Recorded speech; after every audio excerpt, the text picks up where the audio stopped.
Hi there VC, it's Steve Whitty here. It's Sunday morning, the sun is shining. I think this might be the last hurrah of summer. I hope everybody's well. I'm feeling good at the moment. It's all yeah, as it is. We're getting on with it despite what's happening. The second wave of COVID is taking a grip in the UK, but hey, it is what it is. We just got to look after ourselves. Just be careful. Another recent listens video, 10 albums that I've been listening to recently. Some of them are new, some I think actually, looking at it, I think these are all new purchases, so, or new finds, so to speak. So without further ado, it's first one up. This is Steve Gibbons' band Down in the Bunker, produced by Tony Visconti. I think this came released on Polydor. This is where Steve Gibbons was really at his peak. They got Trevor Burton was in. The band was released in 1978. They'd just come off the back of their biggest hit single, Tulane. The big track on here is Eddie. Where is it? Eddie Vortex, which was the follow-up, which didn't do as well. But yeah, they were sharing the same management as the Who at the time, so they were doing a lot of tours there. And I've probably mentioned before in previous videos, Steve Gibbons is very much a bit of a legend in Birmingham. He's been doing this for coming up to 60 years now, and he's still going. The version of Steve Gibbons' band. And it's a good, solid rock album, really good. This is coming towards the end, really, because I think where their time with Polydor was coming up, they were a little bit out of step with what was going on at the time. I suppose punk and new wave was coming in, and that sort of thing was coming out, and they were one of the casualties, I suppose. I'm going to show you a couple of comps that I've recently picked up. Now this first one is quite interesting. This is 14 top hits, and this is a compilation that you got through the Sun newspaper. This came out, I think, I don't think when it came out. It is a 70s release. Oop. There you go. I'm trying to see if I've got a year for it. I don't know. All I can remember is newspapers, particularly the Sun, were very big on doing offers. But what you'd have to do, in order to make it worth their while for you to buy the album, would be you get a token every day, and once you saved up enough tokens, you then posted it off with your check. Posted the tokens off with your check or postal order, which normally just covered postage, really. And they'd send you the album. You couldn't get this album in the shops. So what's on here? This is in conjunction with the Fly label. And so you can see on here T-Rex, The Move, Joe Cocker, Procol Harum. You've even got some Tyrannosaurus Rex on here as well. So and as a record, it's a very good record. It's just a bit of an interesting curio of the times. Sun still do this sort of thing when they offer cheap holidays. You buy a token, then you send off your £9.50, and Bob's your uncle. You got 5 days in a holiday camp. I might mention that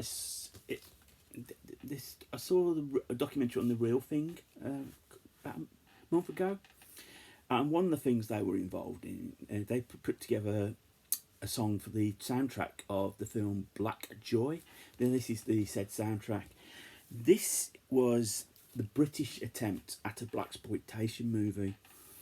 However, this was more of a comedy more than anything. Quite a lot of British attempts at anything would tend to be on the comedic side. Their adult films were a little bit like that. If you know, Adventures of Plumber and Confessions of a Holiday Camp sort of thing. And Black Joy was pretty much like this. So on the album, it's pretty much standard fare of black music at that time. So you've got LaBelle. with Lady Marmalade, Jimmy Helms, Moments of Whatnots, Drifters, Johnny Nash, Shirley and Company, 3 Degrees, Cimarrons, Billy Paul, Detroit Spinners, Gladys Knight and the Pips with Midnight Train to Georgia, Harold Melvin, the Blue Notes. So it's very much broadened on the popular side of things. I've never seen said film. I don't know if it's ever been shown on television. Might have been. Might have to look at Talking Pictures or something like that, see if it appears on there. So I can't really say anything about the film, but it's sort of interesting curio at the time. It was released on the Ronco label. A few videos back I showed Blue Oyster Cult on your knees, off your feet, I think. Let me just get my book out to remind myself which one it was.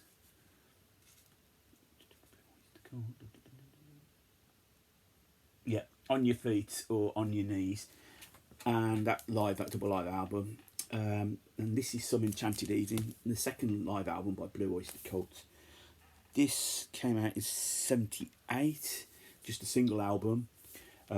You've got on here Are You Ready to Rock, ETI, Astronomy. On side 2, their version of Kick Out the Jams, Godzilla, Don't Fear the Reaper, and We've Got to Get Out of This Place. Not a patch on the first live album. It's a good live album, but it's not as good as the On Your Knee, on the other album. Quickly show this, because I don't want to steal Headley's thunder here. He's doing an excellent series on these guys, Chasm Dave. I showed Mustn't Grumble not so long back. This is Don't Give a Monkeys. This came out in 1979. It's got on here a couple of big hits, Gertrude and Rabbit. Mine hit the Got My Beer in the sideboard here. Side 2 is a live album. So yeah, I'm not going to talk too much about it because I don't want to steal Headley's thunder, but I found another Chasm Dave album. This is an album I see quite a lot of, and I thought for a couple of quid I'll just take the plunge. This is Roger Daltrey, and this is Ride a Rock Horse. This came out in, I think, 1975.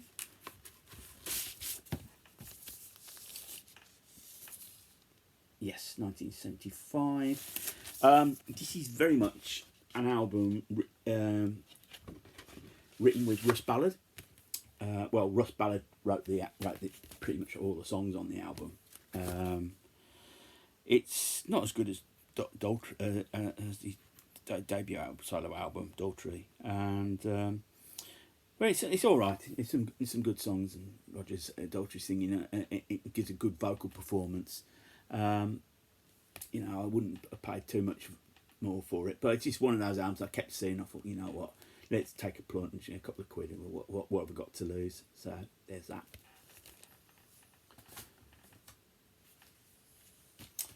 I was pleased to find this Emmylou Harris, and this is her Quarter Moon in a 10 cent town.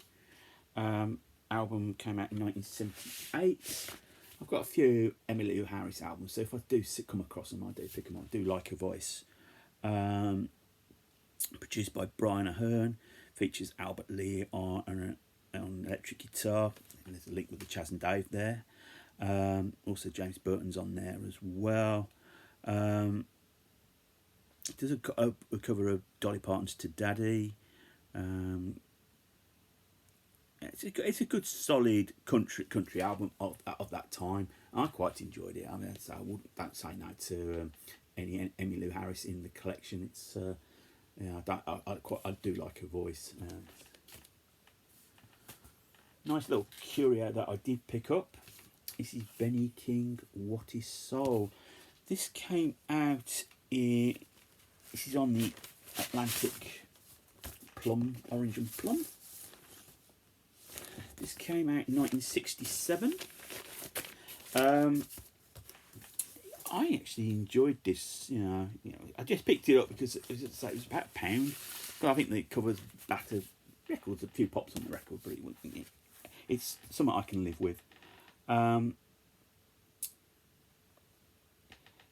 he's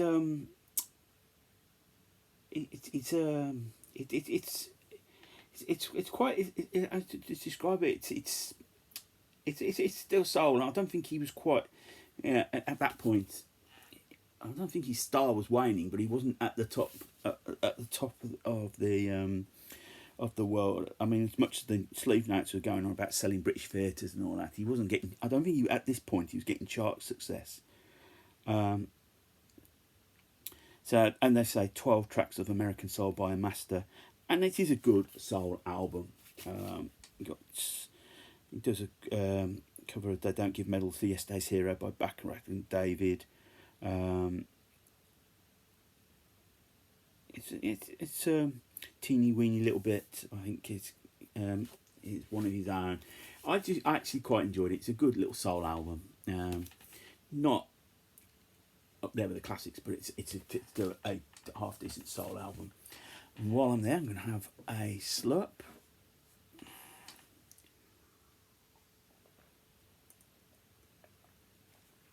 Oh, that's better.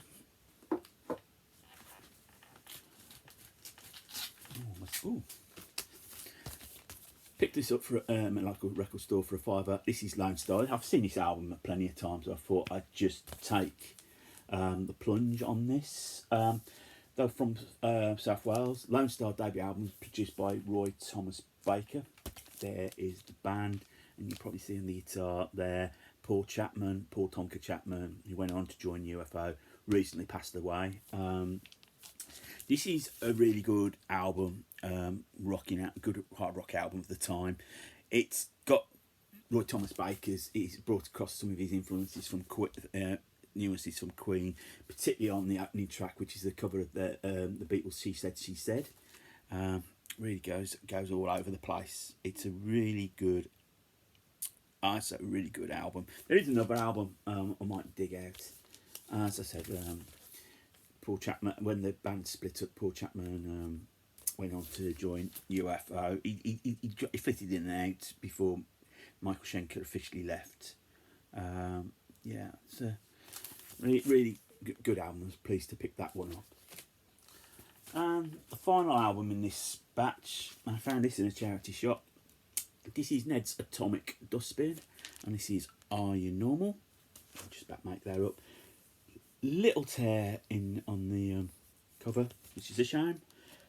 Album plays great. It's sort of classic indie record of the early 90s. I think it's 1992 this came out. There it said band. And you can see there's a little bit of water damage on the inner sleeve there, but it doesn't affect the record. And there's... Oops. Like a tuff there, and there's the sleeve there. I must admit, I'll be honest with you, at the time when they came out, I sort of ignored it a little bit.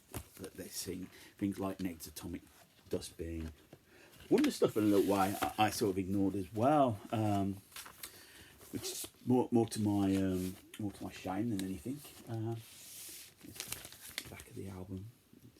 Very colourful album cover, and a very good record as well.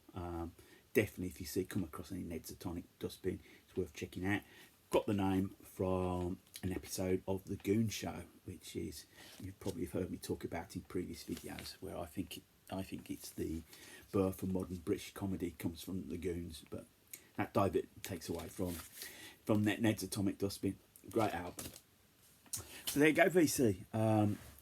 That's what I've been listening to recently. I've probably got plenty more because I've been listening to a lot more records, but I only do it in short batches because I think I don't want to bore you with too long videos. So wherever you get up to, VC, I hope you have a good one. If you're new to the channel and you like what you see, just click on the subscribe button. Thank you. Thumbs up, thumbs down. Love the interaction, and feel free to leave a comment. I'll get back to you. And I really want to thank everyone that have been leaving comments. I mean, I'm not a popular channel in views wise, but the people that do watch are very loyal, and I really do appreciate that they take time out and leave comments. So whatever you get up to, VC, make sure it's a good one. So until next time, look after yourselves. Keep spinning. More importantly, keep smiling.